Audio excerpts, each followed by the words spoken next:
पश्चिम बंगाल में एक सरकारी नौकरी की कीमत क्या है? ये पूछने के लिए एक अजीब, लगभग बेतुका सवाल है। एक सरकारी नौकरी मेहनत से कमाई जाती है, परीक्षाओं, योग्यता और जीवन भर की कड़ी मेहनत के माध्यम से। लेकिन क्या हो अगर पूरा सिस्टम धांधली से भरा हो? क्या हो अगर असली कीमत मेहनत नहीं बल्कि आपके जीवन भर की बचत हो? बंगाल में हजारों लोगों के लिए ये कोई क्या अगर नहीं है, ये उनकी हकीकत है। एक चुराया हुआ भविष्य और सत्तारूढ़ तृणमूल कांग्रेस के लिए ये एक राजनीतिक बवंडर है जो शांत होने का नाम ही नहीं ले रहा है। ये बवंडर हैरत अंगेज आरोपों का है, जिसमें अपार्टमेंट में मिले नोटों के पहाड़, राज्य कैबिनेट तक पहुंचने वाली हाई प्रोफाइल गिरफ्तारियों की एक लंबी कतार और जनता का विश्वास जो इन सब के बोझ तले टूट रहा है। ये कहानी उसी टूटे हुए विश्वास की है। यह इस बारे में है कि कैसे एक पार्टी जो पवित्रता के वादे पर सत्ता में आई थी अब उन आरोपों में दबी हुई है जो हर चीज को छूते हैं। एक गरीब व्यक्ति की थाली के भोजन से लेकर एक महत्वाकांक्षी शिक्षक के सपनों तक। ये कहानी इस बात की है कि कथित तौर पर यह सड़न कितनी गहरी है। कल्पना कीजिए, ये 2011 है। ममता बनर्जी की तृणमूल कांग्रेस या टीएमसी पश्चिम बंगाल में सत्ता में आती है। यह सिर्फ एक चुनाव नहीं था, एक क्रांति थी। इसने मां माटी मानुष, मां भूमि लोग के एक सरल शक्तिशाली नारे के साथ 34 साल के वाम मोर्चा शासन को समाप्त कर दिया। यह स्वच्छ शासन का, लोगों के लिए सरकार का और उस भ्रष्टाचार को खारिज करने का वादा था जिसका आरोप वे अपने पूर्ववर्तियों पर लगाते हैं। एक दशक से अधिक समय तक वो वादा कायम रहा। लेकिन पिछले कुछ सालों में प्रवर्तन निदेशालय, ईडी और सीबीआई जैसे केंद्रीय एजेंसियों द्वारा की गई विस्फोटक जांचों ने एक बहुत ही अलग तस्वीर पेश करनी शुरू कर दी है। एक के बाद एक वरिष्ठ मंत्री, शक्तिशाली पार्टी नेता और उनके करीबी सहयोगी कथित घोटालों के एक ऐसे जाल में फंस गए हैं जिन्हें समझना मुश्किल है। तो हम यहां कैसे पहुंचे? शुद्धता का वादा करने वाली पार्टी घोटालों में कैसे डूब गई?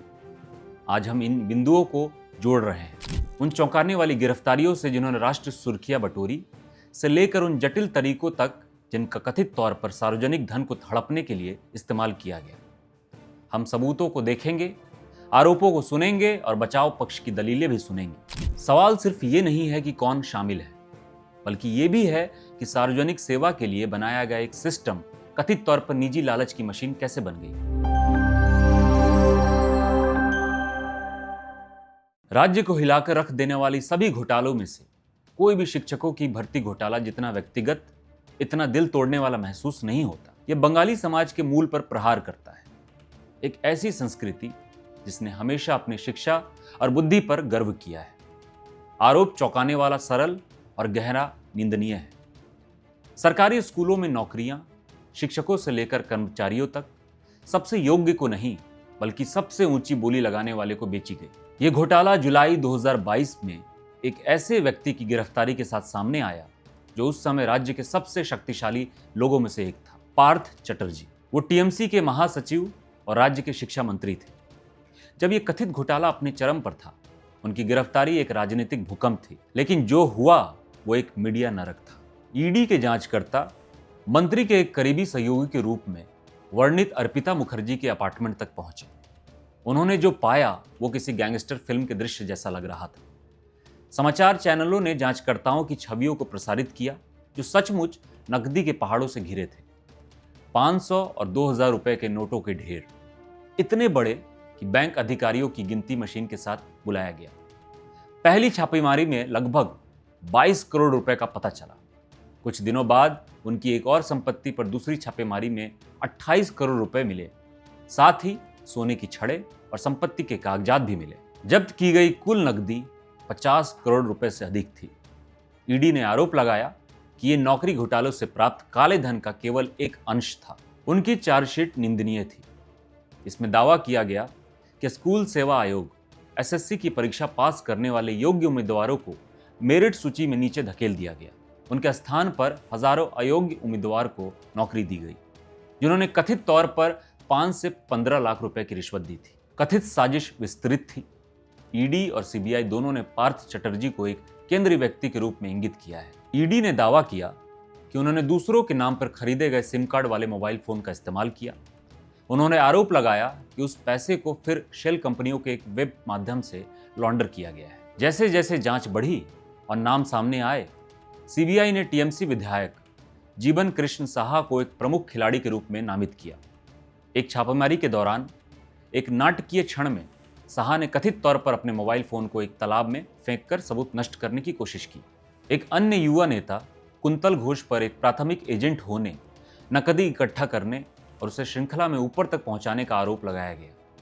हाल ही में एक अन्य राज्य मंत्री चंद्रनाथ सिन्हा ईडी की जांच के दायरे में आए।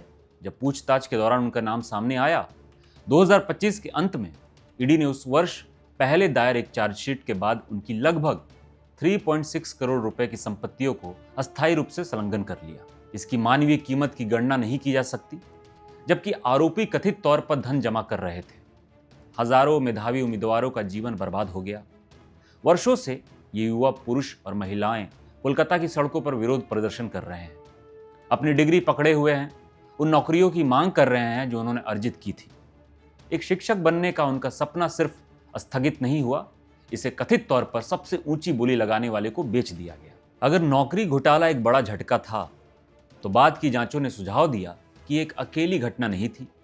एक परेशान करने वाला पैटर्न उभरने लगा, जिसमें भ्रष्टाचार कथित तौर पर राज्य की सबसे बुनियादी सेवाओं में से रिस रहा था। ध्यान वादों से हटकर चुराए गए भोजन पर चला गया। राशन वितरण घोटाला, जैसा कि अब जाना जाता है, सार्वजनिक वितरण प्रणाली पीडीएस के लिए बने खाद्यान्न को चुराने की एक बड़ी साजिश का आरोप लगाता है। ये वो प्रणाली है जो सबसे गरीब परिवारों को रियायती भोजन प्रदान करती है।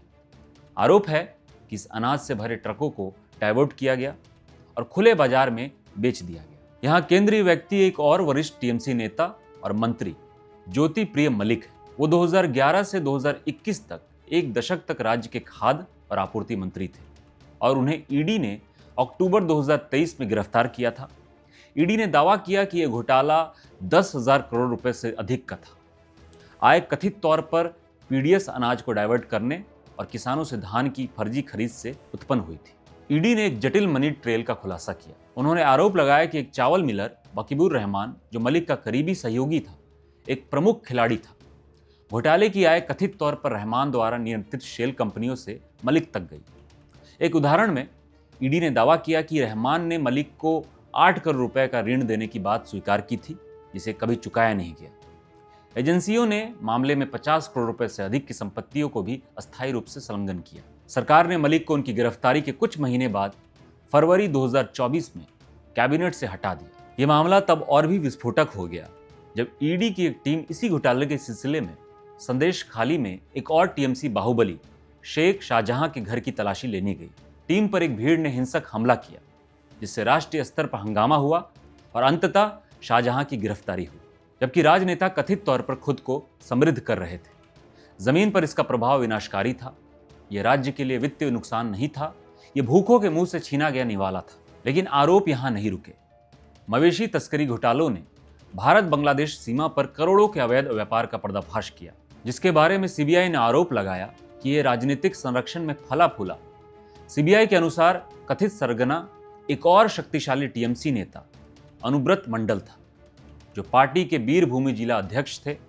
मंडल को सीबीआई ने अगस्त 2022 में गिरफ्तार किया था। चटर्जी के विपरीत, जिन्हें निलंबित कर दिया गया था, मंडल को ममता बनर्जी का मुखर समर्थन मिला। उन्हें अंततः 2024 में सीबीआई के मामले में सुप्रीम कोर्ट द्वारा जमानत दे दी गई, लेकिन समानांतर ईडी जांच के कारण हिरासत में रहे। उनकी बेटी, जो एक स्कूल शिक्षिका है, को भी गिरफ्तार किया गया। इसमें कोयला तस्करी घोटाला भी जोड़े, जो एक अवैध खनन और परिवहन का मामला है, जिसमें ममता बनर्जी के अपने भतीजे और टीएमसी के राष्ट्रीय महासचिव अभिषेक बनर्जी से कई बार पूछताछ की गई है। स्कूलों से लेकर भोजन तक, मवेशियों से लेकर कोयले तक, आरोप एक गंभीर तस्वीर पेश करते हैं। एक ऐसी तस्वीर जहां आलोचकों का कहना है कि एक सिंडिकेट राज ने कब्जा कर लिया है, जो सार्वजनिक सेवा को कटौती और कमीशन की प्रणाली में बदल रहा है, जबकि नकदी के पहाड़ सुर्खियां बटोरते हैं। शायद सबसे हानिकारक भ्रष्टाचार वो है जो कल्याणकारी राज्य को भीतर से खा जाता है।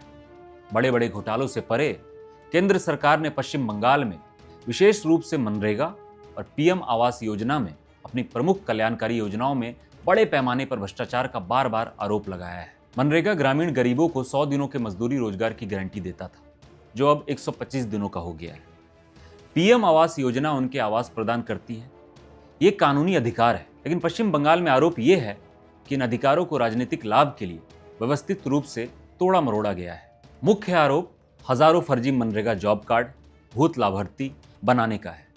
पैसा मजदूरों तक जाने के बजाय कथित तौर पर स्थानीय पार्टी कैडर द्वारा हड़प लिया गया। इसी तरह आवास योजना में व्यापक आरोप है कि लाभार्थी सूचियों में पार्टी समर्थकों के पक्ष में हेरफेर किया गया है, जिसमें उन लोगों के लिए घर स्वीकृत किए गए जिनके पास पहले से ही बहुमंजिला घर थे। ये सिर्फ राजनीतिक आरोप नहीं थे। केंद्र सरकार ने कार्रवाई की। अनियमितताओं का हवाला देते हुए उसने पश्चिम बंगाल के लिए इन योजनाओं के लिए धन रोक दिया गया। अकेले मनरेगा के लिए राज्य का बकाया 7,000 करोड़ रुपए से अधिक आंका गया था। इसने एक बड़े राजनीतिक युद्ध को जन्म दिया। ममता बनर्जी के नेतृत्व में तृणमूल कांग्रेस ने बड़े पैमाने पर विरोध प्रदर्शन किया और भाजपा के नेतृत्व वाले केंद्र पर आर्थिक नाकेबंदी का आरोप लगाया। उन्होंने तर्क दिया कि यह बंगाल के लोगों को भाजपा को वोट न देने की सजा देने के लिए प्रतिशोधी कदम था। भाजपा और केंद्र सरकार ने पलटवार करते हुए कहा कि वो करदाताओं का पैसा एक लीक सिस्टम में नहीं डाल सकते। केंद्रीय मंत्री अमित शाह ने दावा किया कि टीएमसी को डर है कि अगर केंद्रीय योजनाओं को बिना भ्रष्टाचार के ठीक से लागू किया गया तो अपना वोट बैंक खो देगी। इस गतिरोध ने लाखों लोगों को एक हताश स्थिति में छोड़ दिया है। असली मजदूरों को काम नहीं मिल रहा है और योग्य परिवार घरों का इंतजार कर रहे हैं। ये जमीनी स्तर का भ्रष्टाचार दिखाता है कि कैसे प्रणालीगत भ्रष्टाचार सिर्फ एक मंत्री का अमीर बनना नहीं है, ये एक दिहाड़ी मजदूर का भूखा रहना है। इसने जवाबदेही पर एक बहस को राजनीतिक युद्ध में बदल दिया है, जिसमें लोग बीच में फंस गए हैं। हर छापे और हर गिरफ्तारी के साथ पश्चिम बंगाल में राजनीतिक रणभूमि विस्फोटक हो गई। प्रत्येक कानूनी कदम एक राजनीतिक कदम है जो तृणमूल कांग्रेस और उसके मुख्य प्रतिद्वंदी भाजपा के बीच शब्दों के एक उग्र युद्ध को बढ़ावा देता है। टीएमसी ने इसे चुपचाप स्वीकार नहीं किया। ममता बनर्जी के नेतृत्व में पार्टी ने आक्रामक रूप से जांच को एक राजनीतिक प्रतिशोध के रूप में पेश किया है। उनका दावा है कि भाजपा विरोधियों को परेशान करने के लिए ईडी और सीबीआई जैसी केंद्रीय एजेंसियों का इस्तेमाल कर रही है और वे छापों के समय की ओर इशारा करते हैं जो अक्सर चुनावों के साथ मेल खाते हैं। ममता बनर्जी ने कड़ा पलटवार किया है। भाजपा नेताओं की तुलना महाभारत के खलनायकों से की है और खुद भाजपा को एक भ्रष्ट पार्टी कहा है, जबकि वो ये मानती है कि कानून को अपना काम करना चाहिए। उन्होंने अनुव्रत मंडल जैसे कुछ आरोपियों का भी दृढ़ता से समर्थन किया, ये सुझाव देते हुए कि उन्हें फंसाया गया है। टीएमसी का जवाबी नैरेटिव सरल है। यह आरोप एक दिखावा है। पश्चिम बंगाल के खिलाफ केंद्र के कथित भेदभाव को छिपाने के लिए एक डायवर्जन है, जिसमें रोके गए कल्याणकारी फंड उनके प्रमुख सबूत हैं। वे इसे बंगाल के गरीबों पर सीधा हमले के रूप में चित्रित करते हैं। भाजपा के आरोपों की तुलना अपनी लोकप्रिय कल्याणकारी योजनाओं जैसे कन्याश्री और लक्ष्मी भंडार से करते हैं। दूसरी ओर भाजपा इसे पूरी तरह से अपनी बात की पुष्टि के रूप में देखती है। केंद्रीय गृह मंत्री अमित शाह ने घोषणा की है कि टीएमसी शासन के तहत बंगाल की पहचान भय और भ्रष्टाचार की बन गई है और 2026 के विधानसभा चुनाव जीतने का संकल्प लिया है। भाजपा का अभियान असोल परिवर्तन या वास्तविक परिवर्तन का वादा करता है, जो 2011 से टीएमसी के अपने नारे का मजाक उड़ाता है। वे तर्क देते हैं कि घोटाले अलग थलग घटनाएं नहीं हैं, बल्कि संस्थागत भ्रष्टाचार का सबूत है और बंगाल की कथित आर्थिक गिरावट के लिए इसे दोषी ठहराते हैं। इस राजनीतिक खींचतान ने जनता को गहराई से ध्रुवीकृत कर दिया है। टीएमसी समर्थकों के लिए एजेंसियां एक साजिश के पक्षपाती उपकरण है। भाजपा समर्थकों के लिए गिरफ्तारियां लंबे समय से प्रतीक्षित न्याय है। औसत नागरिकों के लिए सच्चाई अक्सर शोर में खो जाती है। राजनीतिक चिल्ला-चोट और अदालती लड़ाइयों से परे असली कहानी है मानवीय कीमत। पश्चिम बंगाल के लोगों के लिए ये घोटाले सिर्फ राजनीतिक नहीं है, वे एक वास्तविकता है जो उनके दैनिक जीवन और उनके बच्चों के भविष्य को संक्रमित करती है। आप इसे सबसे ज्यादा युवाओं के साथ महसूस करते हैं। उच्च बेरोजगारी वाले राज्य में स्कूल नौकरी घोटालों ने लाखों लोगों को एक डरावना संदेश दिया। योग्यता मायने नहीं रखती। सालों तक पढ़ाई क्यों करें अगर नौकरी सिर्फ खरीदी जा सकती है? ये एक गहरा निराशावाद पैदा करता है। आप इसे गांवों में महसूस करते हैं। जब राशन चोरी होता है तो ये सिर्फ एक ऑडिट में एक संख्या नहीं है, ये एक परिवार है जो भूखा सो रहा है। जब मनरेगा फंड रोक दिया जाता है तो ये एक मजदूर है जो अपने बच्चों को खिलाने के लिए मजदूरी नहीं कमा पा रहा है और आप इसे एक आम नागरिक के रूप में महसूस करते हैं। एक ऐसे सिस्टम में नेविगेट करते हुए जहां आलोचकों का कहना है कट के बिना कुछ भी नहीं चलता। आरोपों की इस निरंतर बौछार ने सार्वजनिक विश्वास का गहरा क्षरण किया है। नारा मां माटी मानुष अब कई लोगों के लिए खोखला लगता है। परिवर्तन की पार्टी पर अब उन्हीं पापों का आरोप है जिन्हें नष्ट करने की उसने कसम खाई थी।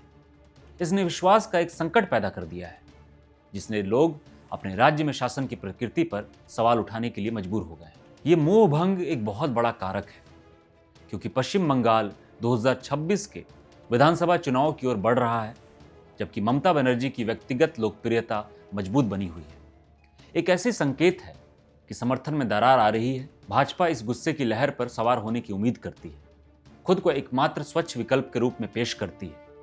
टीएमसी ये जानती है, ये स्वच्छ चेहरों को बढ़ावा देकर, अपने पीड़ित नैरेटिव पर दोगुना जोर देकर पाठ्यक्रम को सही करने की कोशिश कर रही है। लेकिन इसकी प्रतिष्ठा को हुआ नुकसान गंभीर है और हर चीज को सिर्फ एक साजिश बताकर खारिज करना कठिन होता जा रहा है। कोलकाता में नकदी से भरे एक कमरे से लेकर एक दूर दराज के गांव में भूत लाभार्थियों तक एक परेशान करने वाला पैटर्न सामने आया है। तृणमूल कांग्रेस के खिलाफ आरोप अब अलग थलग घटनाएं नहीं है। वे कथित भ्रष्टाचार की एक तस्वीर पेश करते हैं जो प्रणालीगत है, जो सरकार के शीर्ष से लेकर कल्याण वितरण के अंतिम मील तक फैली हुई है। हमने देखा कि कैसे वादों को कथित तौर पर बिक्री के लिए रखा गया था। हमने देखा कि कैसे गरीबों की थाली से भोजन कथित तौर पर चुराया गया था, और हमने ये भी देखा कि कैसे कमजोर लोगों के लिए जीवन रेखा को कथित तौर पर राजनीतिक लाभ के लिए उपकरणों में बदल दिया गया है। तृणमूल कांग्रेस जोर देकर कहती है कि एक शत्रुतापूर्ण केंद्र सरकार द्वारा एक राजनीतिक प्रतिशोध है और भारत की ध्रुवीकृत राजनीति में केंद्रीय एजेंसियों की भूमिका के बारे में एक वास्तविक बहस होनी है। लेकिन यह भी निर्विवाद है कि सबूत, नकदी के पहाड़, कागजी निशान, गवाहियां को केवल इच्छा से दूर नहीं किया जा सकता है। अदालतें अब शामिल है और कानूनी प्रणाली अपना काम करेगी। हालांकि सभी कानूनी और राजनीतिक लड़ाइयों से परे ये विश्वास के एक मौलिक उल्लंघन की कहानी है। पश्चिम बंगाल की सरकार मां माटी मानुष के एक वादों से पैदा हुई थी। जैसे जैसे घोटालों की सूची बढ़ती है, पश्चिम बंगाल के लोगों के लिए सवाल उस शक्ति की प्रकृति के बारे में है जो उन्होंने अपने नेताओं को सौंपी थी। क्या होता है जब रक्षकों को ही भक्षक के रूप में देखा जाता है? पश्चिम बंगाल की इस स्थिति के बारे में आप क्या सोचते हैं?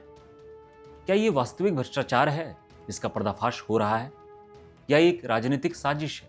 हमें टिप्पणियों में अपने विचार बताएं, हम हर एक को पढ़ते हैं। अगर आपको लगता है कि एक ऐसी कहानी है जिसे सुना जाना चाहिए, और अगर आप सत्ता को जवाबदेह ठहराने में विश्वास रखते हैं, तो कृपया इस वीडियो को अपने दोस्तों और परिवार के साथ साझा करें। और अंत में, देश के सामने सबसे बड़े मुद्दों पर और अधिक गहरी जानकारी के लिए सुनिश्चित करें कि आप हमारे चैनल को सब्सक्राइब करें और बेल आइकन दबाएं, ताकि आप कभी भी कोई भी अपडेट चूक ना करें। देखने के लिए धन्यवाद।